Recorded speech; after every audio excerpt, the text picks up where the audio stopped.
ที่กำลังตามหา Toyota Revo เป็นปีใหม่ล่าสุดส้มหนาใหม่ส้มหนาล็อกโก้เนาะฮะอยากสุดๆออปชั่นเต็มกล่องจอครบบล็อกไฟฟ้ามีเซ็นเซอร์หนาเซ็นเซอร์หลังให้น้ำพร้อมนอตา LED เดี๋ยวเราไปรับส้มน้ำกันเลย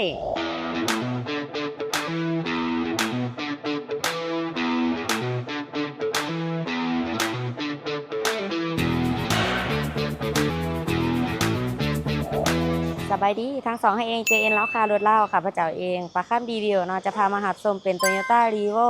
ปีใหม่ล่าสุดเนาะส้มหนาใหม่ส้มหนาล็อกโก้ห้าอยากสุดๆเลยออปชั่นเต็มเนาะมีกล่องมีจอให้ครบเซ็นเซอร์หนาเซ็นเซอร์หลังตา LED งามๆเลยเนาะเป็นบล็อกไฟฟ้าแบนสามารถปรับแบนพับแบนได้เนาะเฮามีกะลิกกะแจหายมียางสกวาหายน้ำเด้อราคาคันนี้แม่น1,390,000 บาทมาแลกมาเปลี่ยนมาเทิร์นกันได้เนาะหรือว่าจ่ายสดจ่ายผ่อนจ่ายเป็นเดือนจ่ายเป็นปีก็ได้เด้อชาวหัวชาวสวนผ่อนได้สบายเนาะย้ำว่าต้องโทรก่อนทุกครั้งเด้อ9733โต79แล้วเบิ่งภายในนำกันเลยทางในงามๆเนาะสะอาดสะอาดแห้งเนาะใหม่ๆเลยห่อบ่อหนังมาจากโรงงานคักแน่เบื้องหลังก็เส้นเดียวกันเด้องามๆเลยห่อบ่อหนังสีดำอีกกว้างๆนางหลายๆคนพวงมาลัยเป็นพวงมาลัยมัลติฟังก์ชันเนาะระบบแอร์เปิดปิดไหลสะดวกสบายเลยมักเย็นมักคอยเปิดได้ตามสบายเนาะแล้วก็หน้าจอของเฮาก็จะเป็นหน้าจอสัมผัสหูบทรงงามๆแห้งเนาะเป็นเกียร์กับปุ๊ก6 สปีดเด้ออีโคโหมดพาวเวอร์โหมดน้ำพร้อมอีกประหยัดน้ำมันสุดๆเลยมีกล่องถอยให้น้ำพร้อมเวลาเฮาจะถอยมันจะขึ้นมาในหน้าจอแบบนี้แจ้งๆเลยแล้วก็ยังปรับแวนพับแวนได้เวลาเฮาจะจอดรถป้องกันบ่ให้เข้ามาตำมาหยังสบายเป็นบล็อกไฟฟ้าเด้อปรับได้8ระดับเนาะมัก1มักเตี้ยขึ้นมักสูงขึ้นก็แม่นปรับได้สะดวกสบายเด้อ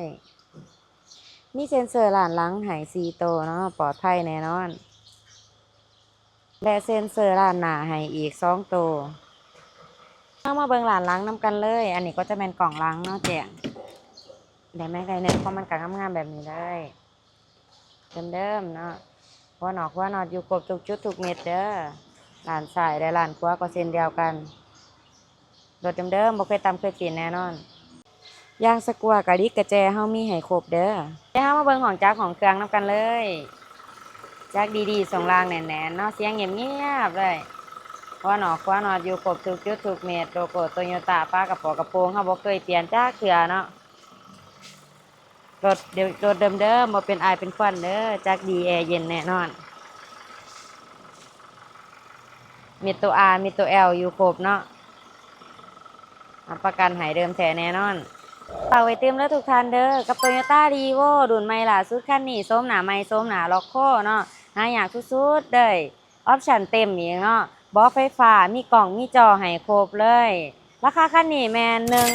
1,390,000 บาทเนาะลูกค้าท่านใดต้องการเอารถมาแลกมาเปลี่ยนมาเทิร์นก็ได้หรือใจสดใจผ่อนใจเป็นเดือนใจเป็นปีก็ได้เนาะสำหรับชาวหัวชาวสวนแม่นผ่อนเป็นปีไหลสบายเลยย้ำว่าต้องโทรก่อนทุกครั้ง9733โต679ทางจะไหลหาโปรโมชั่นของแจกของแถมหลายอย่างแน่นอนหรือติดต่อมา2 ทางของเรา JN เล่าคาโดดเล่าขอขอบใจทุกท่านที่รับส้ม